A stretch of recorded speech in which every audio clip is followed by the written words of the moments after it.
pleasure to be here. I want to acknowledge some people that are here with us today, President Garrod, my federal colleagues, Boris and James, my provincial counterpart, Ivan, Mr. Onischuk, I'll try and use people's last names because it's a formal occasion, Ms. Zerowitz, Ms. Roman, Ms. Reva, Mr. Romanishin, Mr. Kotzev, Ms. Kotzev, Mr. Hitmanchuk, and Mr. Stetson.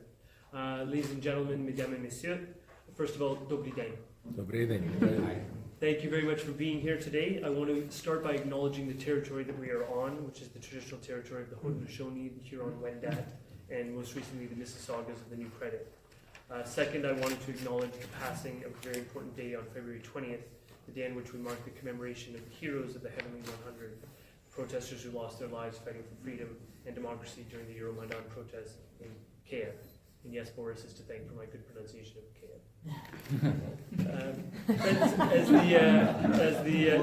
As the Member of Parliament for Parkdale Park, and as Mr. Onischuk mentioned, the Parliamentary Secretary for Multiculturalism to the Minister of Canadian Heritage, who regrets not being able to be here personally, I do enjoy the chance to meet directly with people and organizations that are helping to promote inclusion and encourage diversity. J'aimerais juste ajouter quelques petits mots en français pour Madame Joly, mais aussi parce que c'est nécessaire en termes de député fédéral. Le Canada tire à sa force des biens des éléments, des respect des droits et libertés, l'ouverture d'esprit, notre caractère multiculturel et la diversité de notre société. It's that very diversity that helps us shape us as a country and what really makes us stronger. And Toronto is a great example of this particular strength. We live in an incredibly multicultural city with a population that represents many, many different ethnic and cultural communities. It's a diversity that gives this city a particularly dynamic character and reflects what makes Canada in its entirety such a great place to live.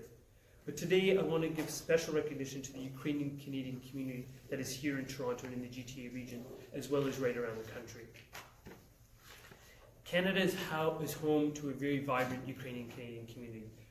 The folks in this room know these stats better than I do, but there's nearly 1.3 million people strong in the diaspora that calls Canada home, that traces its roots to Ukraine. Those people, you, have made immeasurable contributions to building up this country, contributions to building Canada and helping forge a strong and enduring relationship between Canada and Ukraine. On a personal note, as many of you will know, I take great pride in the fact that each year the Ukrainian Canadian diaspora gathers for a weekend in September in my very own riding of Parkdale High Park with the Bloor West Toronto Ukrainian Festival. It's the single largest festival of its kind in North America, where people, as many as 500,000 people per year congregate, and they come to celebrate Ukrainian culture and to celebrate the immense contributions that Ukrainians have made to Canada. And I know many of you are involved in organizing that very festival. Yes, I'm looking at the back there. But it's in that spirit today that I'm pleased to be here to announce not just one, but two important initiatives. So the first announcement relates to an announcement that was made by Minister Joly literally just this afternoon with respect to the official launch of the Paul Usick Youth Initiative for Multiculturalism. So that's an annual funding initiative that will award grants of up to $1,000 to dozens of youth and young Canadians for projects around the country that promote multiculturalism, diversity, and inclusion in their communities. That funding will empower young leaders around the country to make a positive impact in their communities while promoting projects that foster pluralism and address things like racism and discrimination. The new initiative will honor the legacy of the late Senator Paul Usick, again, a persona known to everyone in this room, a pioneer in the development and promotion of Canadian multiculturalism, and it will help by inspiring our young leaders to continue to advance cultural understanding and inclusion in communities right across the country.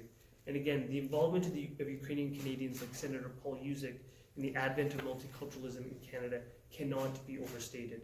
It was no coincidence that when Prime Minister Pierre Elliott Trudeau announced the adoption of official multiculturalism as official Canadian policy in 1971, he did so at a meeting on the Winnipeg Prairie right before the Ukrainian-Canadian Congress. The second reason why I'm here today and why Bob asked us to come and speak is because we're here to announce our important support for an important community project that is a great example of our government's steadfast commitment to diversity. Last year, Minister Joly had announced an investment of $5.5 million per year to the project component of multiculturalism funding, a program that we call Interaction. Interaction is exactly what it sounds like. It's about bringing communities together, putting them in dialogue with one another, in an attempt to build bridges between different groupings. Given the rise in populism and hate crimes we've seen that target particular groups, as a government, we also made a conscious decision that it was important to target multiculturalism funding on projects which eliminate racism, discrimination, and prejudice. When we issued a public call for applications to this project, and Mahalan is in the back, he's one of the staffers that helped deal with some of those projects, we received 250 project applications from communities right around the country. That enthusiasm actually wasn't surprising to me or the people that I work with, because we know that Canadians are proud of our diversity. We also know that Canadians are cognizant of the need to be vigilant in the fight against division and against prejudice. Canadians know that without active programming supported by the federal government that builds bridges between different racial, ethnic, and cultural groups, we will not get to the point where official multiculturalism must lead, the place that Paul Yuzik and people like Pierre Trudeau envisaged, where we don't just simply tolerate difference, but we celebrate difference. That's why I'm delighted to be here today. I'm very proud to be here today to announce that the Canada-Ukraine Foundation will receive $1.45 million over the next 3 years for its Holodomor National Awareness Tour project.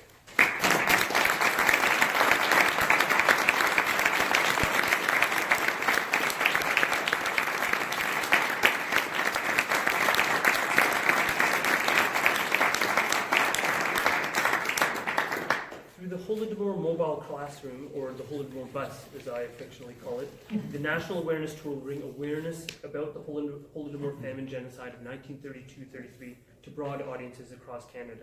And I'll be candid with you. Bob was very kind in terms of his introduction about me, in terms of my knowledge of the community and my interaction with the Ukrainian community.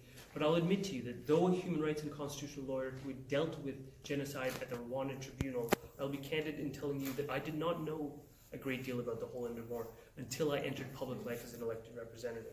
But it has been entities like that very bus that is right outside that have been instrumental in opening my eyes, and I have no doubt in opening thousands of eyes of people around the country to the horrors of the state-imposed famine genocide of 1932-33, where Stalin planned deliberately the death through starvation of millions of Ukrainians. It is only, and I believe this in my heart of hearts, it is only by learning about these atrocities, by keeping their memory alive, that communities and we as a nation can work to ensure that the hatred and intolerance that led to the Holodomor do not ever recur. And the lessons from that bus, the lessons that will continue to be told around this country, remain just as relevant today, because they inform the work that we do as elected representatives on a daily basis to strengthen our democracy and to strengthen our protection of human rights here and abroad. But I also think it's fitting that we make these announcements in the same year that we mark the 30th anniversary of the passage of the Canadian Multiculturalism Act. That was passed in 1988. In this year of all years, we commit to building a positive and inclusive future for our country, to showing the world that our diversity is truly our greatest strength. And I'll refer back to what Bob mentioned at the outset. If you can take a Ugandan Muslim refugee like myself, of Indian ancestry, put him representing 9,000 Ukrainians in Bloor West Village, and have him engaging on and learning about issues that relate to the Ukrainian diaspora, surely Canadian multiculturalism is doing something right.